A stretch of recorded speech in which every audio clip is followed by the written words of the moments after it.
औरत जब पहली बार मां बनती है तो बहुत सारी बातों से अनजान होती है। इसे बच्चे की जरूरतों का एहसास तो होता है, लेकिन इन्हें समझने में वक्त लगता है। शोबिस में भी ऐसी कई खवातीन हैं जिन्होंने पहली बार मां बनने के बाद अपने बच्चों के हवाले से कई गलतियां की, जिसका बाद में इन्हें एहसास भी हुआ। मॉर्निंग शो की मेजबान और अदाकारा नादिया खान जब पहली बार मां बनी तो उस वक्त बहुत सारी बातों से अनजान थी। जब इनकी गोद में नन्ही अलीज़ा आई तो इन्हें समझ में ही नहीं आया कि ये क्या करें। जब बच्ची रोती थी तो नादिया को समझ नहीं आती थी कि वो क्यों रो रही है, चुनाचे वो खुद भी रोना शुरू कर देती थी। घर में नादिया को उस वक्त बड़ों की सपोर्ट नहीं थी, इसलिए इन्हें इस तजुर्बे से खुद ही सब कुछ समझना पड़ा।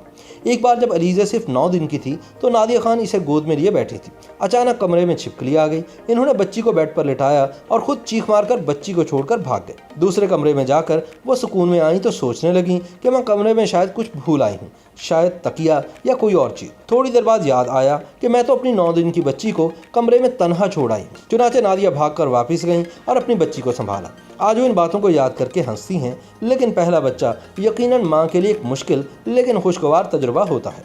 सनम जंग की बेटी अब बड़ी होती जा रही है, लेकिन सनम अब भी इसकी बहुत सारी ज़रूरतों को समझ नहीं पाती, क्योंकि ये इनकी पहली औलाद है और माओ के लिए पहला बच्चा एक ऐसा तजुर्बा होता है जो सारी ज़िंदगी काम आता है। जब अलाया पैदा हुई तो सनम जंग की वालिदा काफ़ी अरसे तक इनके घर ही रही और बच्ची को ज़्यादातर वही संभालती थी।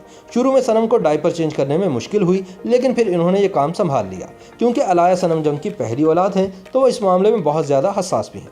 सनम का कहना है कि पहले उन्हें बहुत बुरा लगता था जब कोई रिश्तेदार आकर इनकी बच्ची को प्यार करता था। फिजा अली शादी के काफ़ी बरसों बाद मां बनी थी और अपनी पहली औलाद के लिए वो बेहद खुश थी। इन्होंने पहले से ही इसका नाम सोच लिया था कि वो बच्ची का नाम फराल रखेंगी, जिसका मतलब है शेरनी। फराल की पैदाइश से पहले वो काफ़ी कंफ्यूज थी कि बेबी बैग में क्या क्या रखना है, लेकिन जब फराल इनकी गोद में आई तो इन्हें एहसास हुआ कि वो तो बहुत पुरानी माँ है। वो अपनी बेटी को लेकर काफ़ी कुछ सीखने की कोशिश करती और लोगों से इनके तजुर्बे जानती ताकि इनकी बेटी की परवरिश के काम आ सके। अब माशाल्लाह फराल बड़ी होती जा रही है और अपनी माँ की अकेली लाडली औलाद है। YouTube पर गूगली एंटरटेनमेंट देखने के लिए youtube.com की सर्च बार में गूगली एंटरटेनमेंट टाइप करें। गूगली एंटरटेनमेंट के पेज पर सुर्ख रंग के सब्सक्रिप्शन वाले बटन पर क्लिक करना ना भूलिए। YouTube पेज पर अपलोड होने वाली वीडियो से बाखबर रहने के लिए बेल आइकॉन पर क्लिक कीजिए। आपको हर नई वीडियो के बारे में नोटिफिकेशन मौसूल हो जाएगा।